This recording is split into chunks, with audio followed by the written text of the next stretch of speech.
Ya, bismillahirrahmanirrahim. Assalamualaikum warahmatullahi wabarakatuh. Selamat sore pemirsa saluran dakwah Islamic Center Provinsi Kalimantan Timur. Alhamdulillahirrahmanirrahim. Puji syukur kita panjatkan kehadirat Allah Subhanahu wa Ta'ala, di mana pada sore hari ini kita kembali lagi di Umpat Petakun spesial Ramadan. Dan pemirsa di rumah, bagaimana kabar Anda hari ini? Alhamdulillahirrahmanirrahim, kita sudah bertemu di ujung Ramadan dan tidak terasa sekali bahwa dalam minggu ini kita akan menjalani yaitu Lebaran Idul Fitri 1441 Hijriah. Ya, dan pemirsa pada sore hari ini kita bersama dengan narasumber kita, yakni ada Wakil Dekan 2 dari Fakultas Ekonomi dan Bisnis Islam IAIN Samarinda, Bapak Ahmad Nur Zaroni MAG. Assalamualaikum Pak, apa kabar? Waalaikumsalam, alhamdulillah baik. Alhamdulillah baik. Ya, pada saat ini kegiatannya apa saja nih Pak selama menjalankan WFH? Tetap kuliah daring ya, dalam jaringan. Tapi alhamdulillah ini sudah mulai pada selesai perkuliahannya. Jadi melaksanakan perkuliahan secara online ya Pak ya? Secara online ya. Oke, baik.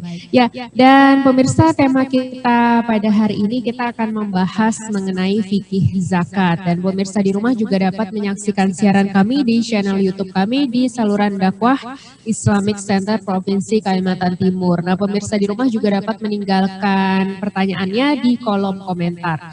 Ya, baik, mungkin langsung saja kita akan sama-sama mengikuti materi kita pada hari ini terkait dengan fikih zakat. Silahkan Pak. Terima kasih. Bismillahirrahmanirrahim. Assalamualaikum warahmatullahi wabarakatuh. Alhamdulillahi rabbil alamin. Wassalatu wassalamu ala asyrafil anbiya'i wal mursalin. Sayyidina Muhammadin wa ala alihi wa ashabihi ajma'in, amma ba'du.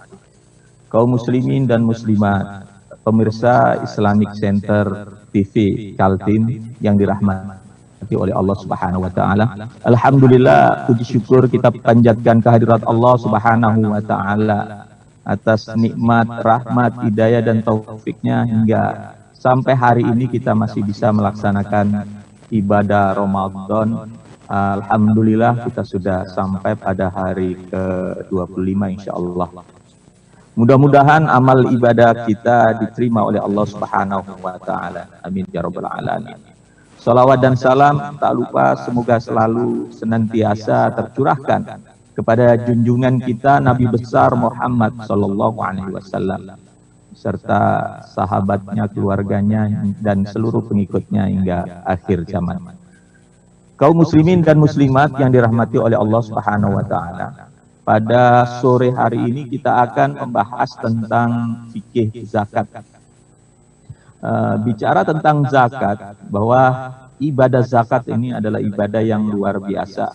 Zakat memiliki dimensi yang sangat lengkap, punya multidimensi. Jadi ada dimensi ketuhanan atau ilahiyah, ada dimensi ijtimaiyah atau sosial, dan ada dimensi maliyah atau iktisodiyah atau dimensi ekonomi. Dimensi ilahiyah, zakat merupakan ibadah pokok dalam Islam, di mana ia merupakan salah satu rukun Islam yang 5, sehingga keberadaannya sama dengan rukun-rukun Islam yang lainnya, sama dengan sholat, puasa, dan haji. Kalau kita meninggalkan sholat itu dianggap meruntuhkan agama, maka meninggalkan atau tidak membayar zakat juga sama meruntuhkan agama. Sehingga di sini sama pentingnya antara zakat dengan sholat, antara zakat dengan puasa dan haji. Sehingga di dalam Al-Quran banyak sekali ayat yang menyandingkan antara zakat dengan sholat. Kaum muslimin dan muslimat yang dirahmati oleh Allah Subhanahu wa Ta'ala, karena zakat begitu penting dari aspek ilahiyah, maka pada zaman Nabi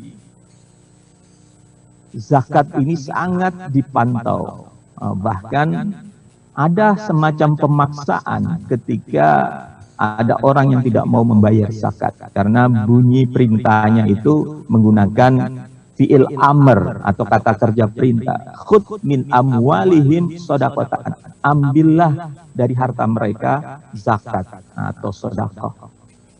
Dan pada zaman Nabi juga Nabi diperintahkan untuk memerangi orang-orang yang tidak mau bayar zakat. Dan selepas Nabi wafat, banyak beberapa golongan orang yang ingkar membayar zakat pun diperangi oleh khalifah yang pertama, yaitu Abu Bakar. Nah, di sini kita mengetahui posisi zakat di dalam Islam itu seperti apa. Sangat penting, sama pentingnya dengan rukun-rukun Islam yang lainnya. Nah, sehingga pembayaran zakat ini menjadi sangat urgen dalam Islam. Kemudian dimensi yang kedua yaitu dimensi ijtimaiyah atau dimensi sosial. Di mana zakat ini memiliki peran untuk menegakkan keadilan sosial atau untuk mengurangi gap sosial, kesenjangan sosial. Kenapa? Karena zakat adalah alat untuk meratakan distribusi pendapatan sehingga tidak ada gap yang begitu jauh. Nah, selama ini masih banyak di masyarakat kita yang kaya itu semakin kaya, yang miskin semakin miskin. Nah, zakat ketika ini diterapkan, maka insya Allah itu dapat mengurangi kesenjangan sosial. Sebagaimana perintah zakat ini tujuannya adalah untuk mengurangi kesenjangan sosial tadi. Kaila yakuna dulatan bainal agniya'i minkum. Supaya harta itu jangan beredar di antara orang-orang kaya di antara kamu. Surah Al-Hasr ayat 7. Kaum muslimin dan muslimat yang dirahmati oleh Allah Subhanahu wa taala. Dimensi yang ketiga dari zakat itu bisa dilihat dari dimensi maliyah atau dimensi ekonomi, dimensi iktisadiyah. Dalam dimensi maliyah ini zakat merupakan instrumen distribusi pendapatan yang memiliki multiplier effect yang luas sehingga mampu mendorong pertumbuhan ekonomi secara makro. Dengan pendekatan konsumtif misalnya, ketika zakat disalurkan kepada mustahik, maka akan meningkatkan daya beli mustahik, berarti meningkatkan konsumsi. Ketika konsumsi meningkat, akan meningkatkan produksi. Ketika produksi meningkat, akan meningkatkan investasi. Ketika kegiatan investasi dilaksanakan, akan dapat menyerap tenaga kerja, mengurangi pengangguran, dan selanjutnya meningkatkan pendapatan masyarakat. Nah, di sini dimensi iktisadiyah atau maliyah ini sangat strategis untuk membangun ekonomi umat. Nah, sehingga di dalam hadis Nabi pun diperintahkan, bahkan ketika ada anak yatim yang memiliki harta, hartanya itu harus dikelola supaya produktif, supaya tidak dimakan oleh zakat. Di dalam sabda Nabi disebutkan, perdagangkanlah harta anak yatim sehingga tidak dimakan oleh zakat. Hadis riwayat Ibnu Khuzaimah. Kaum muslimin dan muslimat yang dirahmati oleh Allah Subhanahu wa taala. Itu tentang tinjauan umum dimensi yang ada di dalam zakat. Selanjutnya kita akan masuk di dalam pengertian zakat. Zakat secara bahasa itu berasal dari kata zakka yuzakki tazkiyatan atau zakka yazku zakat, yang mana pengertian secara bahasa ini memiliki beberapa makna. Ada 4 makna, yaitu makna at-tahur, atau suci dan mensucikan. Kemudian yang kedua bermakna an-numu, tumbuh dan berkembang. Kemudian yang ketiga bermakna al-barakah atau berkah. Dan yang keempat bermakna as-shalah atau baik atau beres. Nah, zakat bermakna at-tahur, berarti Allah akan membersihkan dan mensucikan hartanya orang yang berzakat. Bahkan tidak hanya hartanya, jiwanya juga disucikan dari berbagai macam penyakit-penyakit rohani. Nah, sehingga di dalam Al-Quran disebutkan, ambillah zakat dari sebagian harta mereka, dengan zakat itu kamu membersihkan dan mensucikan mereka. At-Taubah 103. Yang kedua, zakat juga bermakna an-numu atau tumbuh berkembang. Nah, artinya apa? Bahwa orang yang berzakat akan bertambah hartanya, bertambah pahalanya. Di dalam Al-Quran disebutkan, yamhaqullahu riba wa yurbis shadaqah. Allah memusnahkan riba dan menyuburkan sedekah. Nah, artinya apa? Bahwa yang berlipat-lipat atau yang bertambah terus itu sesungguhnya di mata Allah adalah zakat, bukan riba. Walaupun secara fisik, secara kasat mata orang berzakat itu mengurangi hartanya, tapi sesungguhnya justru itu akan menambah hartanya. Dengan konsep tadi, misalnya pendekatan ekonominya juga bisa menambah hartanya. Belum lagi menggunakan pendekatan spiritual, Allah menambah pahalanya. Nah, sehingga dalam hadis Nabi disebutkan, mana qasat shadaqatun min malin. Sedekah tidak akan mengurangi harta. Hadis riwayat Tirmidzi.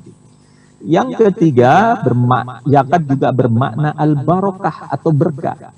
Jadi orang yang selalu membayar zakat, hartanya akan berkah.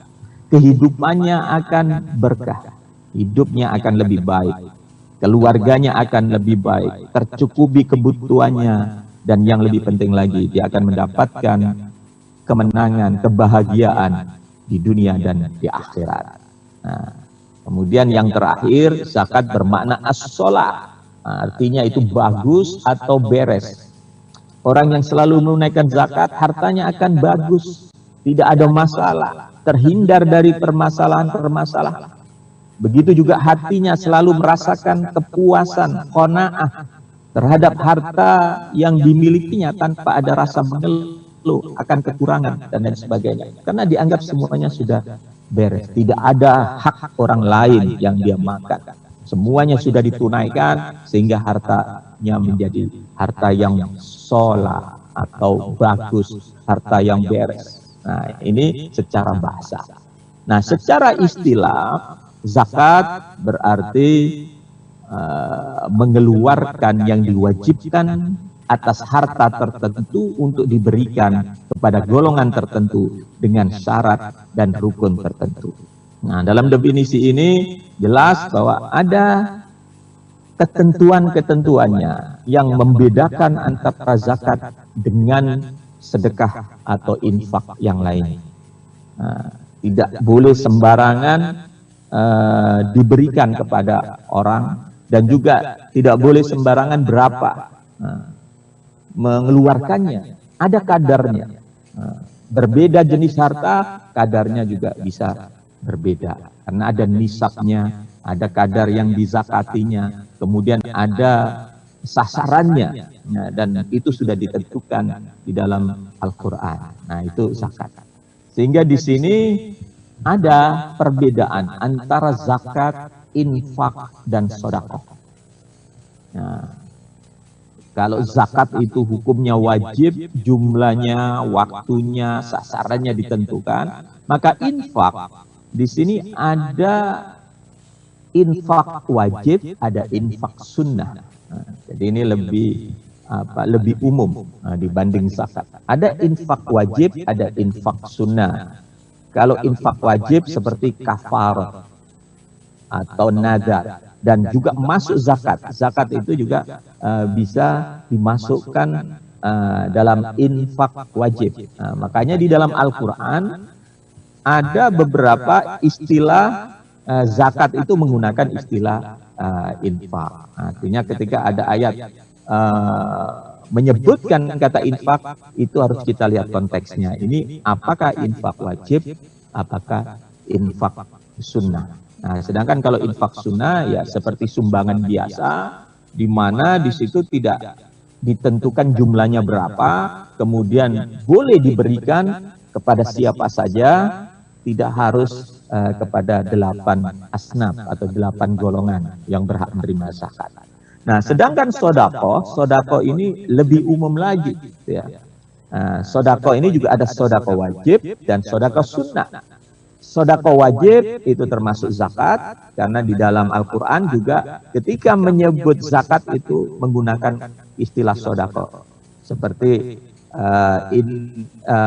innamas sodaqatu lil fuqara'i wal masakin ila akhiri. Dia menggunakan kata sodako, tapi yang dimaksud adalah zakat. Berarti di situ adalah sodako wajib. Sedangkan sodako sunnah seperti infak sunnah tadi. Hanya saja di sini sodako lebih luas, karena sodako tidak hanya berbentuk materi. Sodako bisa berbentuk non materi, seperti senyum itu masuk di dalam sodako, atau juga mengambil duri di tengah jalan itu masuk sedekah. Jadi sedekah adalah segala kebaikan yang diniatkan karena Allah Ta'ala, baik berupa material maupun non material.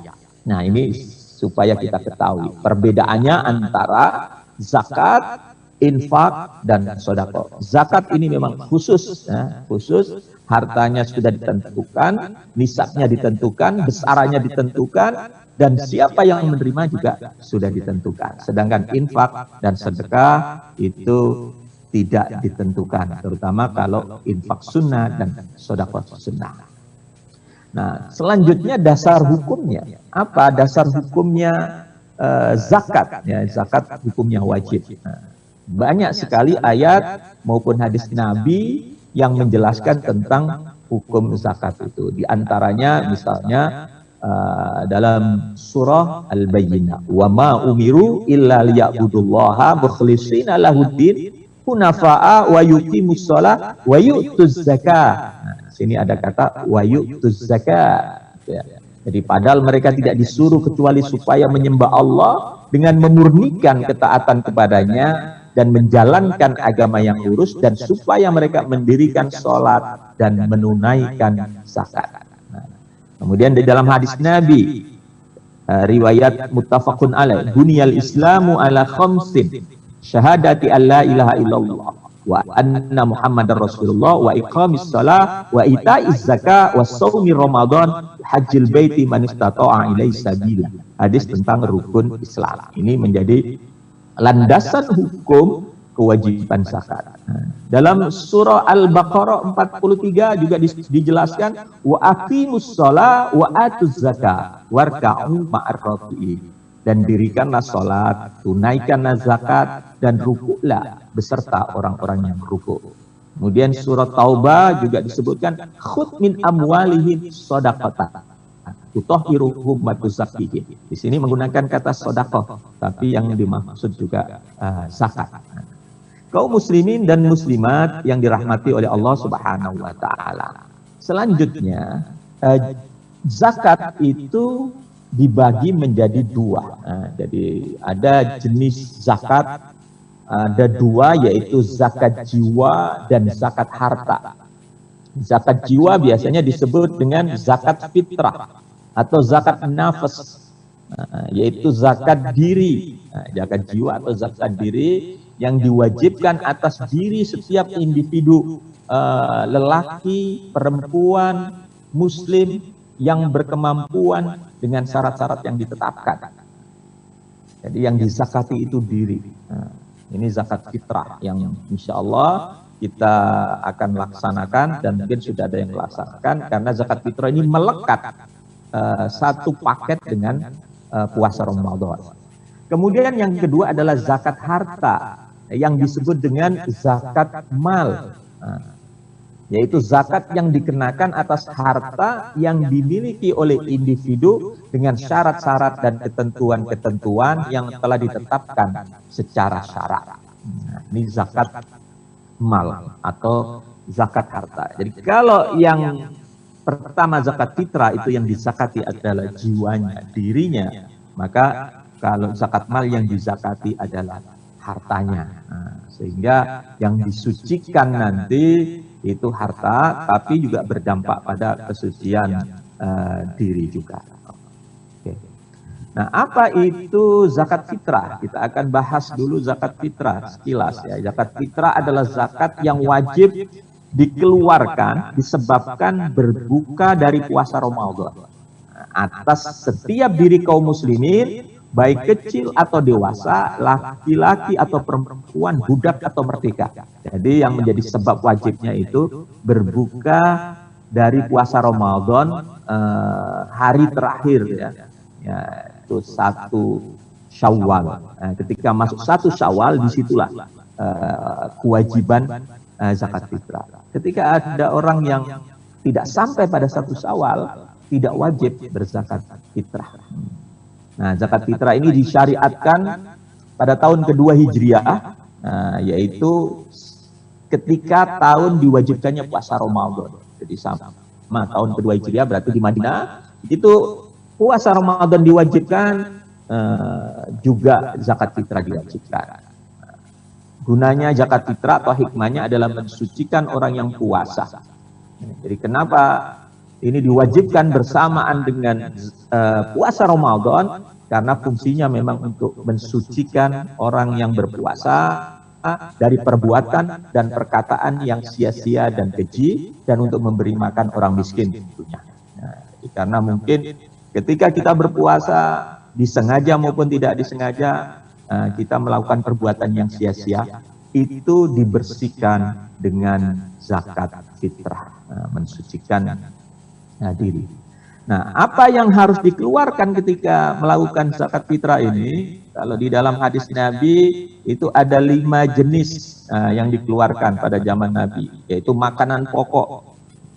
Disebutkan di situ ada tepung, terigu, kurma, gandum, zabib atau anggur, dan akid atau keju. Itu kalau menurut hadis Nabi.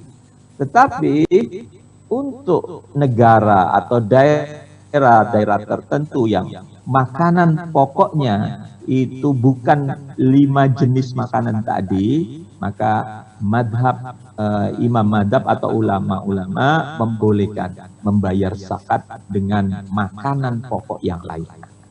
Jadi dikiaskan dengan gandum, dikiaskan dengan tepung, zabib, kemudian kurma.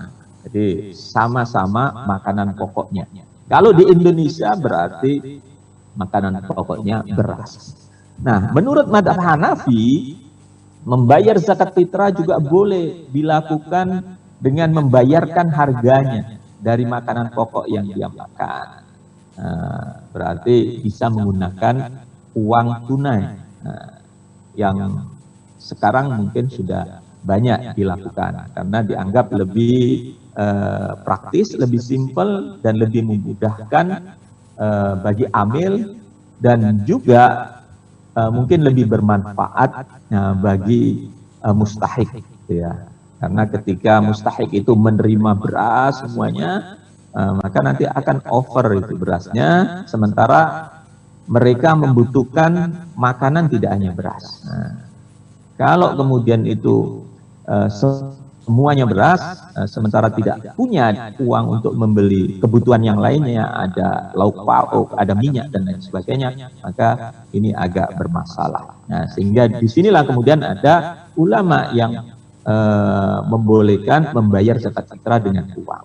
Walaupun juga ada sebagian ulama yang tetap menggunakan makanan pokok. Nah, jadi perbedaan pendapat di kalangan ulama ini namanya furu'iyah, sehingga tidak menjadi masalah, dan nggak perlu dibesar-besarkan. Mana yang lebih bermanfaat, maka itu yang kita lakukan. Kalau yang lebih bermanfaat itu adalah beras, maka seyogyanya menggunakan beras. Tapi kalau yang lebih bermanfaat itu adalah uang tunai, maka boleh menggunakan uang tunai. Nah, karena kan tujuannya adalah untuk memberi makan orang miskin pada hari itu, tentunya tidak sekedar bahan makanan, tapi bagaimana makanan itu bisa dimakan dengan nyaman, kemudian bisa membahagiakan mereka. Ketika dengan uang tunai dia bisa membeli makanan atau bisa memasak makanan dengan baik dan dengan nyaman, maka itu jauh lebih baik. Kaum muslimin dan muslimat yang dirahmati oleh Allah Subhanahu wa taala. Ada syarat wajib zakat fitrah. Jadi siapa yang wajib mengeluarkan zakat fitrah di sini, pertama adalah beragama Islam. Kalau ada orang non muslim kemudian ikut zakat fitrah, ya itu tidak masuk di dalam zakat fitrah yang seharusnya di sini. Ya kalau mereka mau ikut membayar zakat fitrah, maka nilainya bukan sebagai zakat fitrah, ya mungkin sumbangan biasa. Apakah ada pahalanya? Wallahu a'lam bishawab. Karena banyak ayat yang menjelaskan bahwa untuk bisa diterima amal itu harus ada iman. Lain asyrafta la yahbatonna amaluka. Kalau engkau mensekutukan Allah, maka amal kebaikan Anda itu sia-sia. Nah, di dalam Al-Quran disebutkan seperti itu. Jadi pertama beragama Islam. Kemudian yang kedua hartanya lebih dari keperluan untuk diri sendiri dan keluarga serta orang-orang yang ditanggungnya untuk satu hari siang di bulan puasa dan malam hari raya. Nah, jadi di sini tidak ada nisab seperti pada zakat mal ya. Ukurannya apakah dia punya atau mampu makan pada hari puasa terakhir dan malam Syawal, itu ada kelebihan di situ. Nah, kalau ada berarti dia wajib mengeluarkan zakat fitrah. Kemudian yang ketiga, syarat wajibnya adalah menemui 2 waktu di antara bulan Ramadan dan Syawal, walaupun hanya sesaat. Jadi 2 waktu. Tidak boleh hanya ketemu Ramadan saja atau ketemu Syawal saja, tapi ini 2 waktu. Sehingga bayi yang baru lahir saat malam 1 Syawal tidak wajib zakat fitrah, karena dia tidak ketemu Ramadan. Begitu juga kalau ada orang yang meninggal terakhir di siang bulan Ramadan yang terakhir, berarti belum masuk Syawal, dia juga tidak wajib mengeluarkan zakat fitrah. Sehingga di sini ada siapa saja yang tidak wajib mengeluarkan zakat fitrah. Pertama, orang yang meninggal sebelum terbenam matahari pada akhir Ramadan, karena tidak ketemu dengan Syawal. Kemudian anak yang lahir selepas terbenam matahari pada akhir Ramadan. Nah, jadi lahir malam 1 Syawal. Kemudian yang ketiga, orang yang baru memeluk agama Islam sesudah matahari terbenam pada akhir Ramadan. Jadi, pas 1 Syawal tiba-tiba mendapat hidayah masuk ke Islam, dia tidak punya kewajiban bayar zakat fitrah.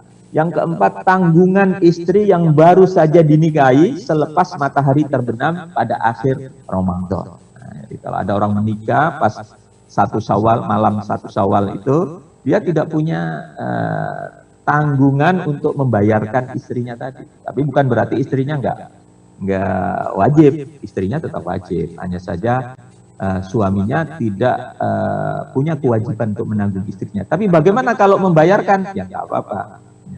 Yang sebagai ini ya istri, sebagai suami, dia membantu istrinya misalnya, ya tidak apa-apa. Tapi dia tidak punya kewajiban, tidak punya keharusan untuk membayarkan istrinya yang baru dinikahi saat 1 Syawal, yaitu malam 1 Syawal atau setelah terbenamnya matahari hari terakhir bulan Ramadan. Baik. kaum muslimin dan muslimat yang dirahmati oleh Allah. Tadi itu zakat fitrah ya sekilas. Nah, jadi pengertiannya, kemudian siapa yang wajib, siapa yang tidak wajib, dan kemudian apa yang harus dikeluarkan. Nah, selanjutnya kita masuk ke zakat mal atau zakat harta. Zakat harta atau zakat mal adalah zakat yang wajib dikeluarkan oleh seorang muslim jika telah mencapai nisab, dengan syarat dan rukun tertentu. Nah, zakat ini juga mulai disyariatkan pada tahun kedua Hijriah di Madinah, pada bulan Syawal. Jadi sebulan setelah zakat fitrah diwajibkan, maka kemudian zakat mal diwajibkan juga atau disyariatkan. Ya, baik Pak. Mungkin kita akan jeda dulu sejenak sebelum melanjutkan lagi. Ya, baik pemirsa, tetaplah bersama kami di saluran dakwah Islam Center Provinsi Kalimantan Timur dalam acara Umpat Betakun Spesial Ramadan.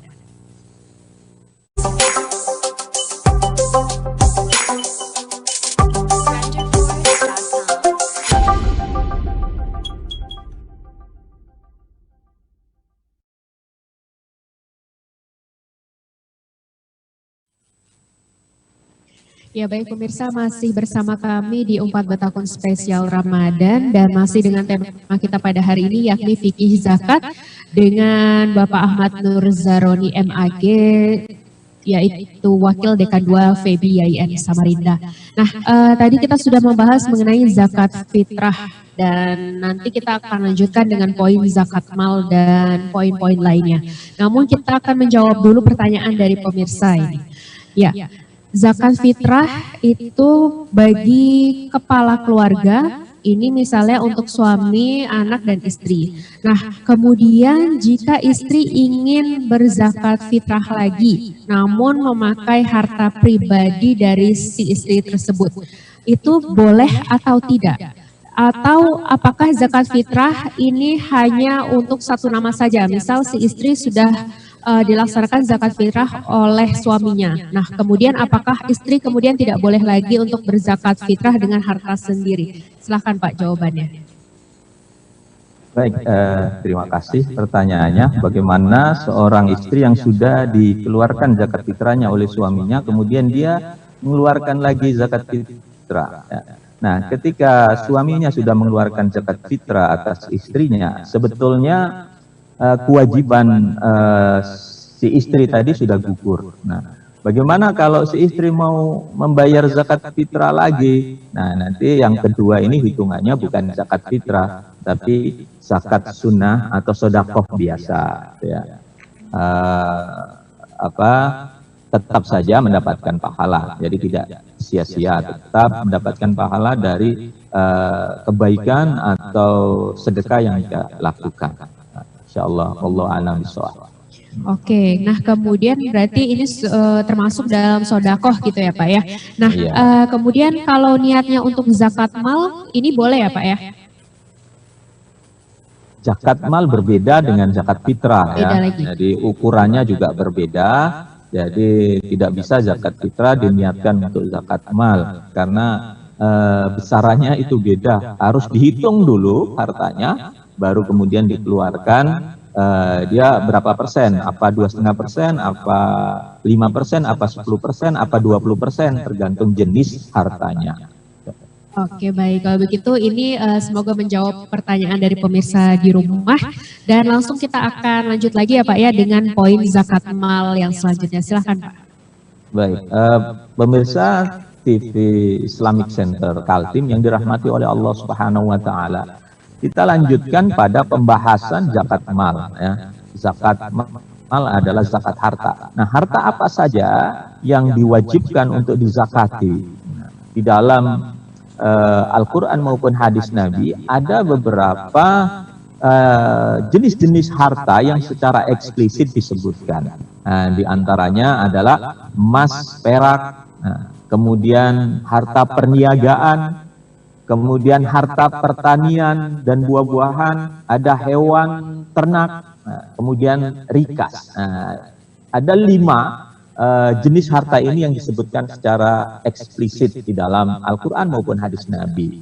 Nah, tapi kemudian ada ayat Al-Quran itu yang perintah berzakatnya itu menggunakan redaksi umum, seperti kata khud min amwalihim, ambil harta mereka. Kata amwal ini mencakup semua harta, atau semua kekayaan yang dimiliki oleh setiap individu, itu hukumnya harus dikeluarkan zakatnya. Tapi nanti ada ininya, ada persyaratan khusus ya, harta yang seperti apa.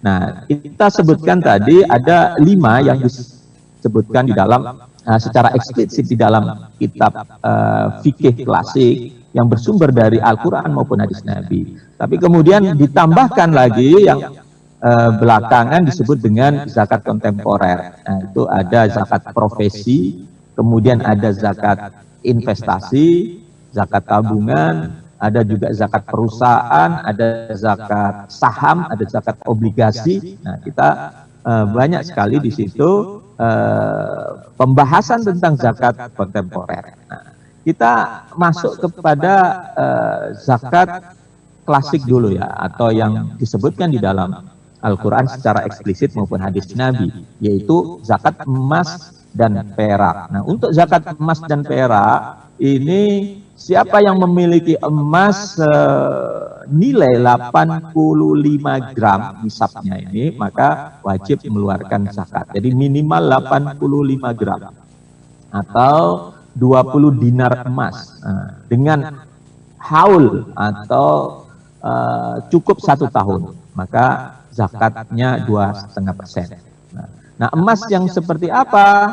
Yaitu emas yang dizakati adalah emas yang tidak digunakan sehari-hari sebagai perhiasan. Jadi kalau yang emas yang dipakai anting, gelang sehari-hari itu tidak dimasukkan. Tapi kalau mau dihitung ya bisa juga, nggak masalah. Karena sebetulnya yang diwajibkan itu adalah emas yang disimpan, yang itu punya potensi untuk berkembang. Biasanya kalau emas yang disimpan itu kan untuk investasi. Tapi kalau untuk yang dipakai itu untuk perhiasan. Nah, yang diwajibkan zakatnya itu adalah yang digunakan untuk investasi tadi, disimpan sewaktu-waktu nanti akan dijual. Nah, jadi kalau ada yang memiliki emas 200 gram misalnya, kemudian sebagian dipakai sebanyak 15 gram misalnya, maka yang wajib dikeluarkan zakatnya itu adalah yang 185 gram. Jadi yang disimpan tadi. Nah, tapi kalau mau dihitung semuanya juga nggak apa-apa, lebih baik. Karena kita berzakat dengan lebih itu lebih baik daripada kurang. Gitu ya. Nah, sedangkan nisab perak, kalau perak itu 595 gram. Zakatnya sama 2,5%. Nah, itu emas ya, sekilas-kilas saja karena waktunya tidak memungkinkan untuk lebih detail lagi. Kemudian yang kedua zakat perniagaan, yaitu zakat perdagangan. Jadi setiap harta yang hasil perdagangan wajib dizakati, meliputi barang dagangannya, ditambah uang tunai, kemudian ditambah piutang yang masih mungkin dibayarkan oleh customer. Zakatnya 2,5%, dikeluarkan setelah 1 tahun. Jadi nisabnya 85 gram emas. Jadi kalau Anda sebagai pedagang, kemudian di akhir tahun, kalau mulainya itu bulan atau tahun Hijriah, ya memang bagusnya pas bulan-bulan Ramadan ini dihitung. Kalau nilainya itu minimal 85 gram emas, maka sudah wajib dikeluarkan zakatnya. Nah, apa yang dizakati? Barang dagangannya, kemudian hasilnya atau uang yang dari dagangan yang disimpan, kemudian kalau ada piutang itu dimasukkan. Kemudian kalau ada hutang bagaimana? Dikurangkan. Ketika sudah dikurangi oleh hutang, tapi masih 85 gram atau lebih, maka wajib. Tapi kalau dikurangi kemudian kurang dari hasilnya, kurang dari 85 gram, maka tidak terkena zakat perniagaan. Kemudian yang ketiga zakat pertanian. Nah, zakat pertanian ini adalah zakat yang dikeluarkan apabila tercapai nisabnya sebesar 5 wasak. Nah, mungkin siapa yang nanam padi itu ya. Nah, dengan hasil panennya minimal itu 5 wasak atau 653 kg gabah atau senilai 520 kg beras. Maka dikeluarkan zakatnya. Zakatnya kapan? Zakatnya ketika panen, tidak menunggu 1 tahun. Nah, jadi ini yang membedakan dengan zakat perniagaan tadi dan juga dengan zakat emas. Dia dikeluarkan saat panen. Nah, berapa yang dikeluarkan? 10% jika pengairannya berasal dari air sungai atau air hujan. Nah, tidak ada biaya untuk mengairi. Tapi kalau ada biaya untuk mengairi, dikeluarkan zakatnya 5% saja.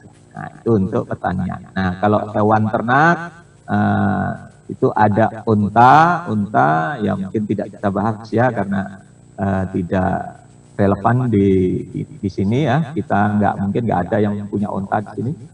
Kemudian sapi. Nah, kalau sapi ini nisabnya itu 30 ekor. Siapa yang punya sapi 30 ekor, zakatnya 1 tabi. Tabi itu anak sapi yang umurnya 1 tahun minimal. Kemudian kalau 40 ekor zakatnya 1 musinah, yaitu sapi yang berumur 2 tahun. Jadi nisab sapi itu 30 sampai 39 itu zakatnya 1 tabi, yaitu anak sapi yang umur 1 tahun. Kemudian 40 sampai 59 1 ekor musina anak sapi yang umur 2 tahun. Kemudian 60, 69 dan seterusnya itu untuk zakat sapi. Nanti bisa dicari ininya ya informasinya karena untuk menjelaskannya ini banyak. Kemudian zakat kambing. Kalau kambing nisabnya 40 ekor. Nah, nisab kambing 40 ekor, 40 sampai 120 zakatnya 1 ekor.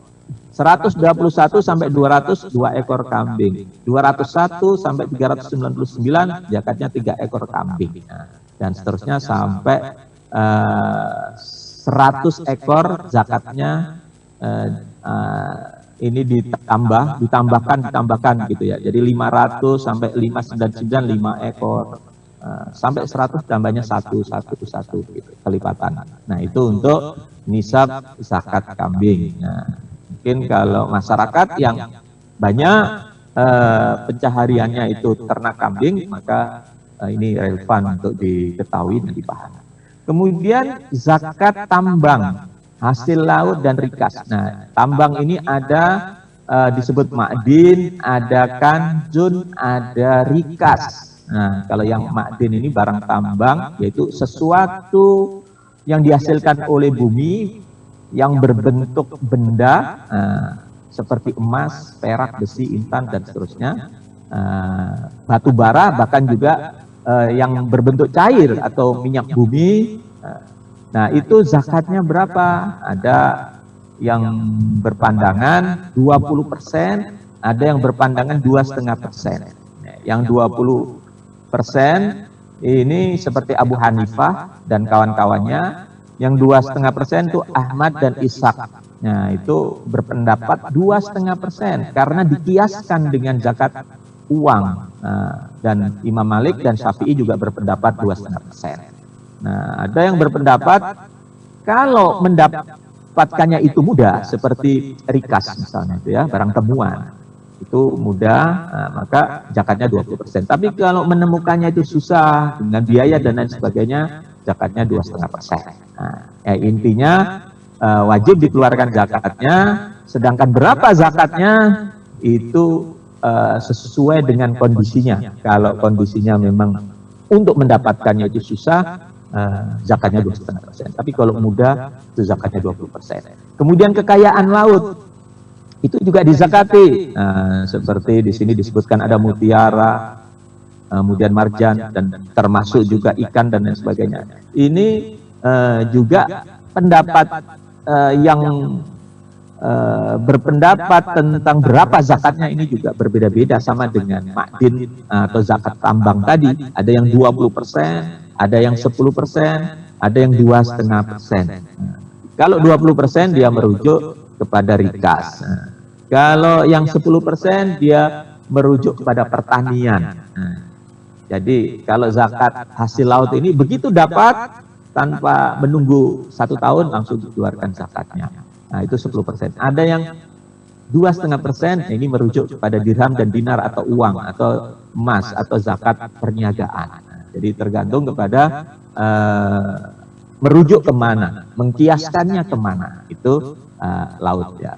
Kemudian zakat profesi. Nah ini zakat profesi ini termasuk hal yang baru, termasuk juga dalam golongan zakat kontemporer, yaitu zakat dari hasil pendapatan profesi, profesi dokter, profesi konsultan, advokat, dosen, seniman dan lain-lain. Nah itu pegawai negeri, karyawan, nah itu masuk ke dalam zakat profesi. Nah zakat profesi ini dikiaskan dengan ada 2 zakat, yaitu zakat pertanian dan zakat emas. Ketika dikiaskan dengan zakat pertanian, maka nisabnya adalah 520 kg beras. Ketika dikiaskan dengan emas, nisabnya adalah 85 gram emas, senilai 85 gram. Jadi siapa yang punya penghasilan sebanyak atau senilai atau seharga 85 gram emas, maka wajib dikeluarkan zakatnya 2,5%. Dan cara mengeluarkannya ada 2 pendekatan, dikeluarkan setiap mendapatkan atau setiap bulan kalau sampai nisab. Kalau tidak sampai nisab, maka diakumulasi, dihitung 1 tahun. Selama 1 tahun dihitung, kemudian dikurangi dengan pengeluaran kebutuhan-kebutuhan dan juga dikurangi dengan hutang-hutang. Kalau sisanya itu ada sampai nisab, maka dikeluarkan zakatnya. Nah itu untuk zakat profesi. Dan ini sudah difatwakan ya, zakat profesi di Indonesia. Dulu pada awal-awalnya memang banyak yang menentang, ya, tapi kemudian sekarang sudah mulai banyak dipraktekkan. Apalagi ada fatwanya tentang zakat profesi. Dan lembaga-lembaga zakat, baik Basnas maupun Lasnas, mereka sudah menerapkan atau melayani zakat profesi.